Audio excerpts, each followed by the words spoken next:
about the gynosium and the detailed structure of gynosium. So let's talk about the gynosium. So gynosium को जो units होते हैं उनको हम कार्पेल बोलते हैं, और कार्पेल का एक अल्टरनेटिव नेम होता है मेगास्पोरोफिल. मेगास्पोरोफिल हम वर्ड यूज करते हैं in case of female and micro word use करते हैं in case of male reproductive organ. तो ये याद रखना. मेगा बोलने का भी पर्पज होता है क्योंकि इनके साइज जो होती है वो इन कंपैरिजन टू मेल वो बड़ी होती है. Each carpel has 3 parts. The swollen structure ना, the swollen structure is called ovary. This swollen structure is called ovary, and a tube-like structure attached to the ovary is called style, and the upper portion it is a hook-like structure.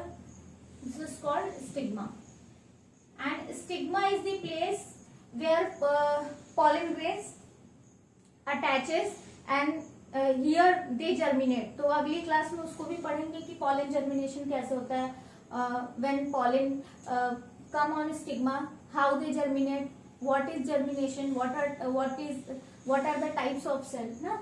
सो चलो पहले ovary को समझ लेते हैं. तो ovary जो होता है वो मेन पार्ट होता है.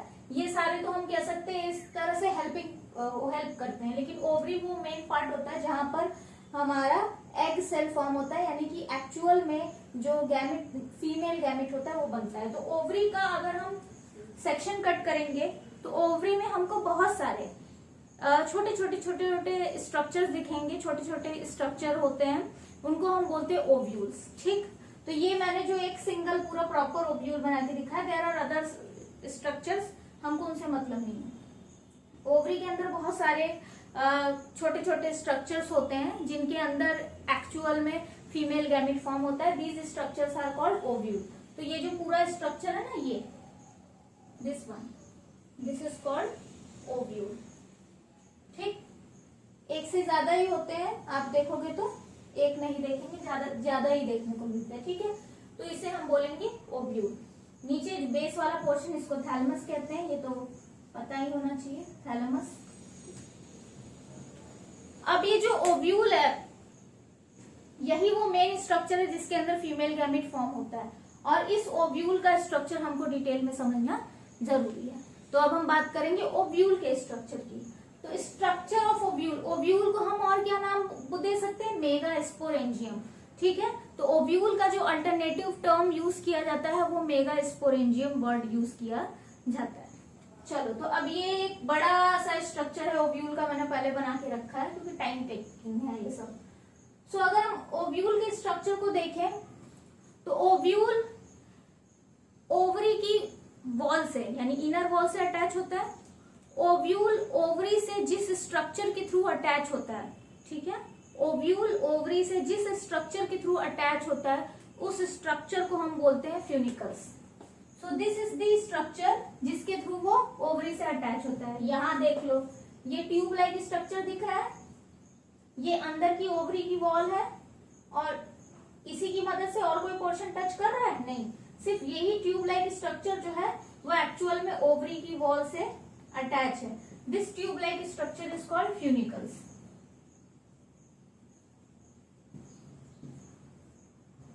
ठीक. फ्यूनिकल समझ में आया. फ्यूनिकल वो पोर्शन है जो ओव्यूल और ओवरी को अटैच करता है. क्या होता है कि अगर हम पूरे ओव्यूल की बात करें तो ये जो ओव्यूल है इसके अंदर एक स्ट्रक्चर होता है जिसको हम बोलते हैं न्यूसेलस, जो कि आपको दिख रहा है. This structure is called nucellus. ये सारे के सारे जो न्यूसेलस के सेल होते हैं वो पैरेनकाइमेटस इन नेचर होते हैं. ठीक है. So these are parenchymatous cells. Parenchymatous cells किसके, न्यूसेलस की. अगर हम न्यूसेलस की बात करें तो पहली चीज थी all are parenchymatous cells, all are diploid, and on further development यही वो सेल्स होते हैं जो मेगास्पोर मदर सेल का फॉर्मेशन करते हैं.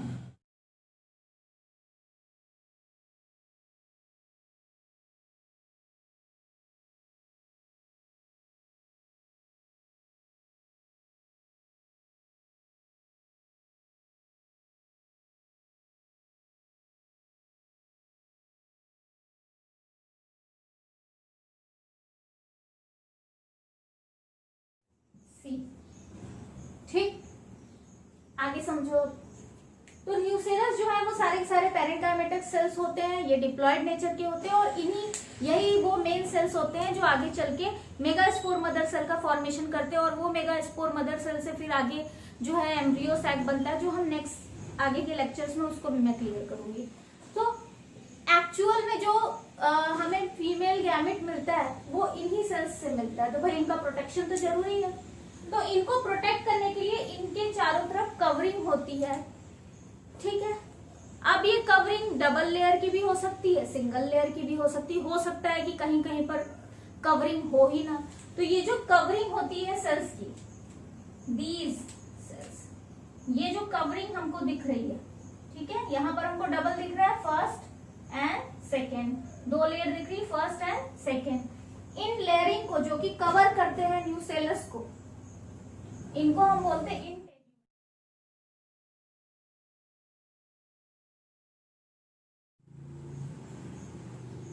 हमको यहाँ दो देखने को मिल रहा है। मैंने बोला कि कहीं कहीं पर दो होता है, कहीं एक होता है और कहीं होता ही नहीं है। नॉर्मली दो देखते हैं, एक भी देखने को मिलता है, लेकिन बहुत ही कम केसेस है जहां बिल्कुल नहीं देखने को मिलता है। सो अगर अब इसको भी समझ लो, इसको मैं इरेज कर देती हूँ।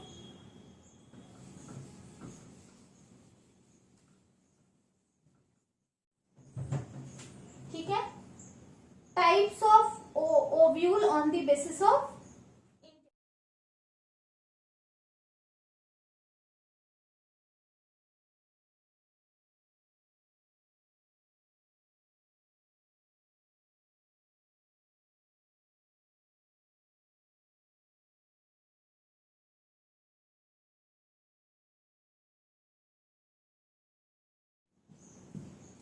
पहला बाइटेगमिक, ठीक है। बाइटेगमिक कब कहेंगे? जब दो लेयर होगी इंटेगुमेंट्स की, ठीक है।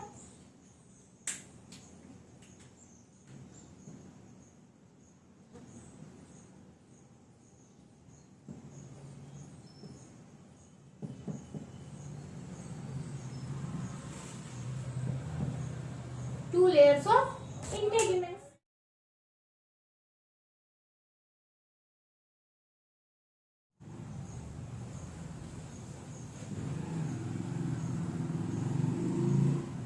यूनिटेगमिक, यूनिटेगमिक टर्म तब यूज करेंगे जब सिंगल लेयर होगी।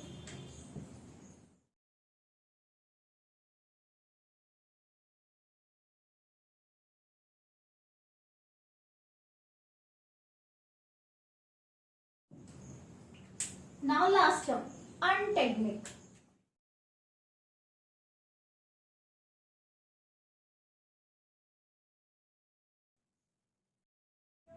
अनटेगमिक वर्ड तब यूज करेंगे जब इंटेगुमेंट हो ही ना।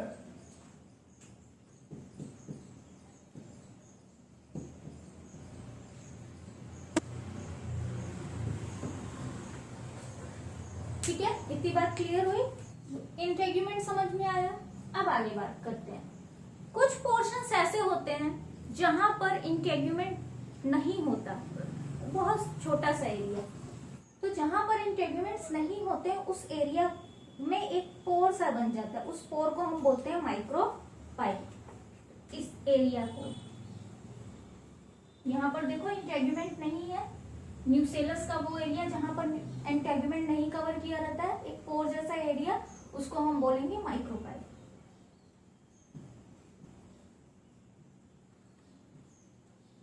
ठीक, माइक्रो बहुत छोटा सा पोर जैसा स्ट्रक्चर होता है।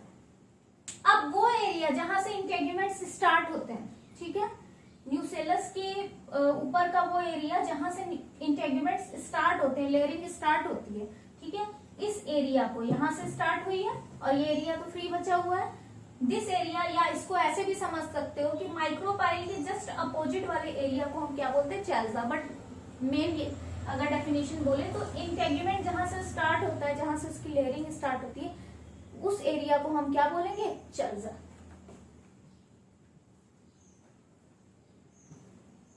ठीक है, so one end of nucellus is micropylar and another end of nucellus is चैल्जन and. इतनी बात क्लियर है? अब एक और चीज समझ लो, फ्यूनिकल और ओव्यूल, फ्यूनिकल और ओव्यूल जहां पर अटैच होते हैं, दोनों का अटैचमेंट जहां होता है उस एरिया को हम बोलते हैं हाइलम। तो देखो फ्यूनिकल ये कहां पर अटैच हुआ है, इस एरिया पे जाके अटैच हुआ है, इस एरिया को हम बोलेंगे हाइलम। समझ में आया? आई थिंक इतना क्लियर हो गया होगा। और फ्यूनिकल से ही वो जो है हमारा वैस्कुलर बंडल जो है वो यहां से निकलता है और ओव्यूल में वाटर एंड न्यूट्रिशन सब चीजों का सप्लाई करता है। This orange part, this part, this is the vascular bundle.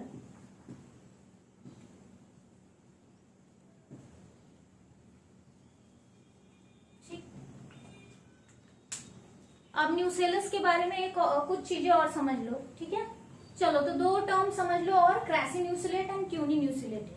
ठीक है, टैनिन्यूसिलेट, ये दो चीजें समझ लो। क्रैसिन्यूसिलेट टर्म तब यूज करते हैं हम उन ओव्यूल्स के लिए जहां पर जो न्यूसेलस होता है वो प्लेंटी में होता है, काफी ज्यादा उनका अमाउंट होता है। यानी न्यूसेलस जो होते हैं, न्यूसेलस सेल्स जो होते हैं इनके, ये भर भर के होते हैं, इनके साइज बड़ा होता है, काफी सारे होते हैं। तो हम बोल सकते हैं when nucellus is in plenty, when nucellus is in plenty, such type of ovule is called crassinucellate, and when the nucellus amount is less, then this type of ovule is called tannunucellate. When nucellus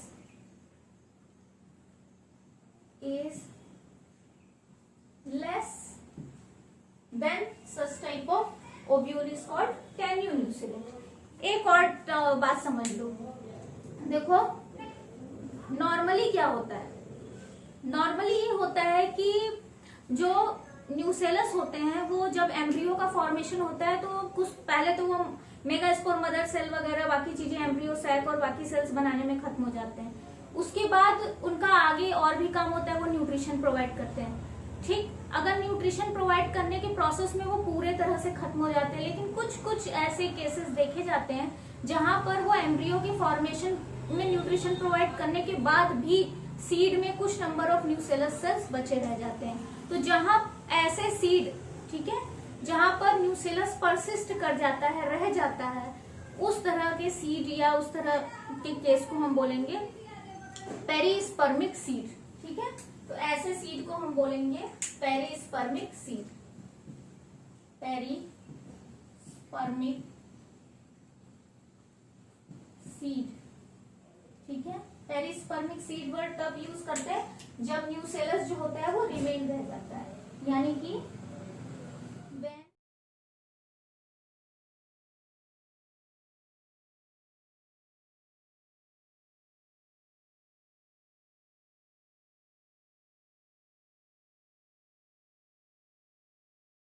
when seed has persistent nucellus, यानी कि nucellus persist कर जाता है। ठीक है, चलो ये बात क्लियर हो गई। आगे की बातें हम लोग नेक्स्ट वीडियो में पढ़ेंगे। नेक्स्ट वीडियो में हम टाइप्स ऑफ ओव्यूल के बारे में डिस्कस करेंगे।